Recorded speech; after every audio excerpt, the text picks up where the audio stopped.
مراد سعید نے ناظرین اپنا استعفیٰ پیش کر دیا. میں ذرا آپ کو پڑھ کے سنا دیتا ہوں مراد سعید نے کیا کہا اپنے استعفے میں. مراد سعید نے کہا جی میری پارٹی کی عادر سے گزارش ہے کہ منت ترلے اور مصلحت کی سیاست بہت ہو گئی. ہمیں اس ناجائز حکومت کی جڑوں پر وار کرنے کی ضرورت ہے. سپریم کورٹ کے آرڈر کے بعد عمران خان صاحب کو ان کے ذاتی معالجین اور رفقا کی موجودگی میں اسپتال منتقل کرنے اور علاج کا مناسب انتظام نہیں ہو رہا اور ہر گزرتا لمحہ خان صاحب کی زندگی کو مزید خطرے میں ڈالنے کے مترادف ہے. پارلیمان کے سامنے اور پرامن دھرنے دینے والے ہمارے ممبران کو اس پارلیمنٹ میں محصور کر دیا گیا ہے جس میں سجائے جعلی ایوانوں کا ایک ہی مقصد رہ گیا ہے: افراد کے مفادات کا تحفظ، آئین کی پامالی اور عوام کا استحصال.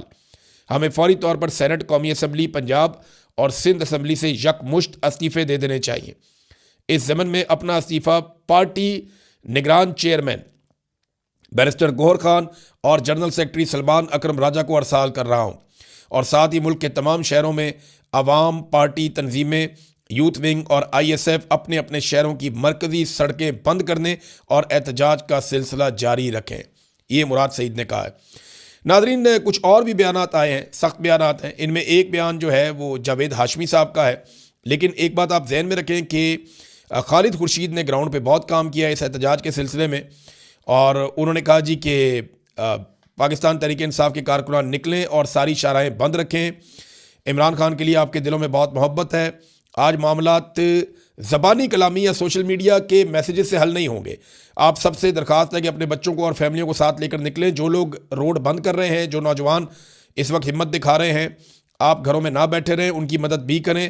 اگر آپ گھروں میں بیٹھے رہے تو شاید خود کو معاف نہیں کر سکیں گے. ایک سٹیٹمنٹ جو ہے وہ جنید اکبر صاحب نے کیا. انہوں نے کہا جی جو لوگ بہت زیادہ ہمیں میسیجز کر کے مانگ رہے تھے حکمت عملی یا مانگ رہے تھے لایا عمل، تو وہ سارے نکلیں اور نکل کے پہنچیں احتجاج کرنے کے لیے ان مقامات پہ جہاں پہ شاہراہیں بند ہیں، خاص طور پہ ثوابی انٹرچینج کے بارے میں انہوں نے کہا جنید اکبر صاحب نے. اب دیکھیں ایک چیز نا ہم سب کو ذہن میں رکھنی چاہیے کہ اس وقت جو قیادت ہے پاکستان تحریک انصاف کی، ان کی اکثریت وہ اسلام آباد میں بند ہو چکی ہے.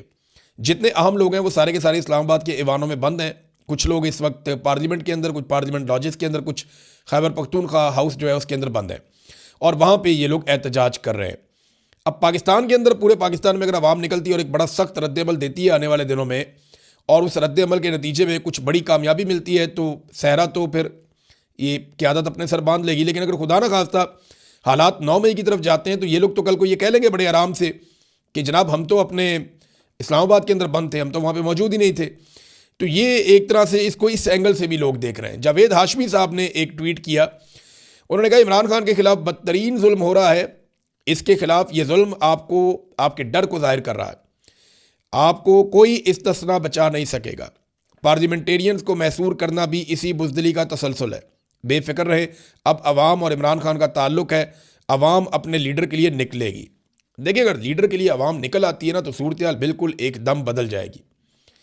یہ ہم سب جانتے ہیں. پھر حالات عوام جانے اور عوام کا کام جانے. لیکن ابھی تک میں آپ کو بتا رہا ہوں کہ احتجاج ضرور ہو رہا ہے، اس میں شدت آ رہی ہے، لیکن جتنی شدت کی توقع تھی کہ بہت بڑے پیمانے پر لوگ نکلیں گے وہ ابھی تک نہیں ہوا. اب دیکھتے ہیں کہ آگے چل کر کیا ہوتا ہے. اعتزاز احسن صاحب نے کہا عمران خان کو فوری رہا کرے، اور رہائی کے بعد عمران خان اپنا علاج خود کروائے گا. حکومت کا اس سے کوئی تعلق نہیں ہونا چاہیے. پاکستان تحریک انصاف نے عمران خان صاحب کے لوگوں نے ایک درخواست دائر کی ہے عمران خان صاحب کی ضمانت کے لیے کہ انہیں جناب رہا کیا جائے تاکہ وہ اپنا علاج کروائیں. ان کی طبیعت ٹھیک نہیں ہے. اب اس پہ عمران خان صاحب کا رد عمل کیا آئے گا یہ تو آپ تب دیکھیں گے جب عمران خان صاحب کے سامنے یہ بات رکھی جائے گی. فرض کریں عدالت کہہ بھی دیتی ہے تو کیا وہ اپنی اہلیہ کے بغیر انہیں جیل میں چھوڑ کے باہر آ جائیں گے؟ عمران خان صاحب کا پرابلم ان کی آنکھ ہے. ان کی آنکھ کے اندر جس قسم کی صورتحال پیدا ہو چکی ہے، انہوں نے اپنے وکیل کو بھی یہ کہا کہ سہولیات کو چھوڑو، یہاں پہ مجھے کیا سہولیات مل رہی ہیں، ان ساری چیزوں کو دفع کرو. یہ صرف دفع کرو کا لفظ میں نے اپنے سے بول لیا، لیکن عمران خان صاحب کا سٹائل یہی ہے کہ ان ساری چیزوں کو چھوڑو، میری آنکھ کے بارے میں بتاؤ، اگر یہ ٹھیک ہو سکتی ہے تو اس کو بچایا جائے. عمران خان صاحب دیکھیں ساری زندگی انہوں نے ورزش کی ہے، انہیں اپنی صحت کا ہمیشہ سے بہت خیال رکھا ہے. اپنے لحاظ سے وہ بڑے حساس ہیں ان معاملات میں، اور وہ یہ جانتے ہیں کہ لمبی لڑائی کے لیے صحت مند ہونا کتنا ضروری ہے. اب اس صورتحال میں عمران خان صاحب کو باقاعدہ بلیک میل کیا گیا کہ کسی طرح عمران خان صاحب کو ایسی باتوں پہ منا لیا جائے کہ وہ بولیں گے نہیں، بات نہیں کریں گے، ٹھیک ہے آپ کا علاج کروا لیتے ہیں. لیکن عمران خان صاحب نے ابھی تک کی اطلاع کے مطابق کسی قسم کا بھی کمپرومائز نہیں کیا. اعتزاز احسن نے کہا کہ عمران خان کو ایک آنکھ کی بینائی 85% چلی گئی ہے. یہ چھپانے کے لیے انہیں 60 دن تک قید تنہائی میں رکھا گیا۔ کہاں گئے ججز اور کہاں گئی عدالتیں؟ یہ یاد رکھنا چاہیے کہ قیامت والے دن آنکھ کے بدلے آنکھ دینا پڑے گی۔ یہ بات ٹھیک ہے، اور حافظ قرآن ہے آرمی چیف، ان کو تو پتہ ہونا چاہیے کہ قیامت والے دن آنکھ کے بدلے آنکھ ہی دینی پڑے گی۔ آپ جو مرضی کر لیں، اللہ رب العزت کا انصاف ہونا ہے۔ بار کونسلز نے ہلکی پھلکی آواز اٹھانا شروع کی ہے ناظرین، وکلا کہیں کہیں آواز اٹھا رہے ہیں۔ پاکستان بار کونسل نے بھی تشویش کا اظہار کیا، اور انہوں نے کہا جی عمران خان صاحب کا جو ہے ان کی مرضی کے بہترین ڈاکٹروں سے معائنہ کروائیں اور طبی سہولیات ان کو فراہم کی جائیں۔ اب ناظرین ایک باریک واردات پاکستان میں ڈالی جا رہی ہے، تھوڑا سا میں آپ کو اس کے بارے میں بتا دوں۔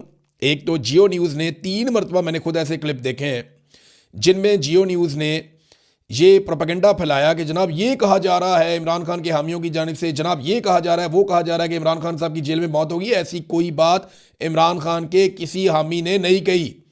یہ جیو نیوز کون سا پروپیگنڈا چلا رہا ہے؟ یہ کیوں یہ باتیں بار بار کر رہے ہیں؟ ایک دفعہ ان کے اینکر نے کہا، ایک دفعہ پرویز رشید نے کہا، ایک دفعہ ایک اور نے کہا، اور وہ بار بار یہ بات کرتے ہیں عمران خان کی موت کی خبر جناب جیل سے یہ پھیلا دی جاتی ہے۔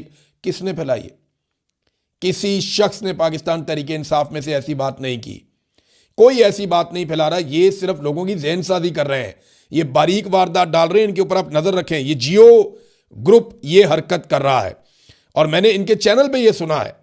اس کے بعد جناب سہیل وڑائچ جیسے لوگ جو ہے وہ ظلم کو نارملائز کرنے کے لیے کالم لکھ رہے ہیں کہ جناب بھٹو بھی تو مارا گیا تھا، تو عمران خان بھی دیکھیں نا، مرنے سے پہلے اس کے بھی دانت میں درد ہو رہی تھی، اب عمران خان صاحب کی آنکھ میں ہو رہا ہے تکلیف۔ یعنی یہ ان چیزوں کو نارملائز کر رہے ہیں کہ پہلے بھی یہ ظلم ہو رہا تھا تو آج بھی ظلم ہو رہا ہے۔ یہ جیسے کوئی بہت بڑا ظلم ہو جاتا ہے تو یہ فوری طور پہ آ جاتے ہیں میدان میں، نہیں جی نہیں، یہ پہلی دفعہ نہیں ہوا، یہ پہلے بھی ہوا تھا۔ اور بے شرمو، جو ظلم ہوتا ہے وہ ظلم ہوتا ہے، وہ جب بھی ہوتا ہے اس کو روکنا ہوتا ہے۔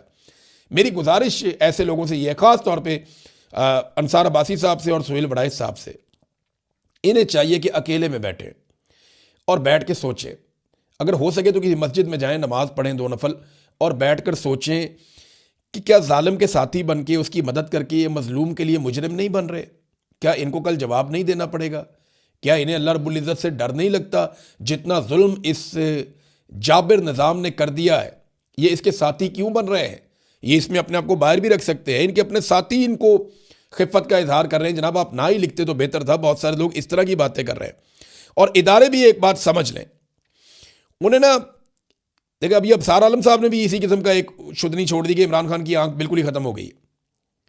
اب دیکھیں نا، یہ ان کے پاس خبر ہو سکتی ہے، کیونکہ دیکھیں پی ایم ایل این کی حکومت ہے، نواز شریف کے پاس پل پل کی رپورٹ ہے، مریم نواز کے پاس رپورٹ ہے، عاصم منیر کے پاس رپورٹ ہے، کچھ جرنیل ہیں ان کے پاس رپورٹ ہے، اور آپ کو پتہ ہے ابصار عالم کن لوگوں کے لیے کام کرتا ہے، تو ابصار عالم کے پاس رپورٹ ہو بھی سکتی ہے۔ لیکن یہ چیزوں کو لوگوں کو ذہنی طور پہ تیار کر رہے ہیں کسی حادثے کے لیے، ایسا دکھائی دیتا ہے۔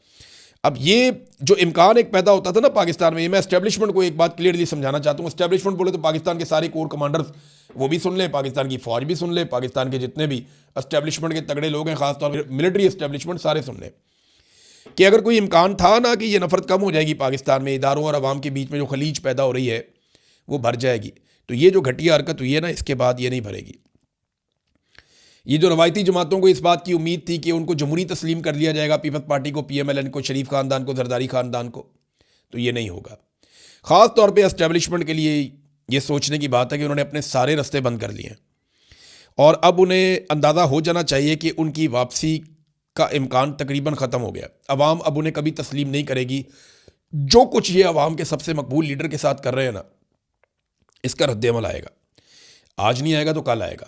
لوگ نہیں مانیں گے، آپ جو مرضی کر لیں۔ اب تک لیے اتنا ہی، اپنا خیال رکھیے گا، اپنے اس چینل کا بھی۔ اللہ حافظ۔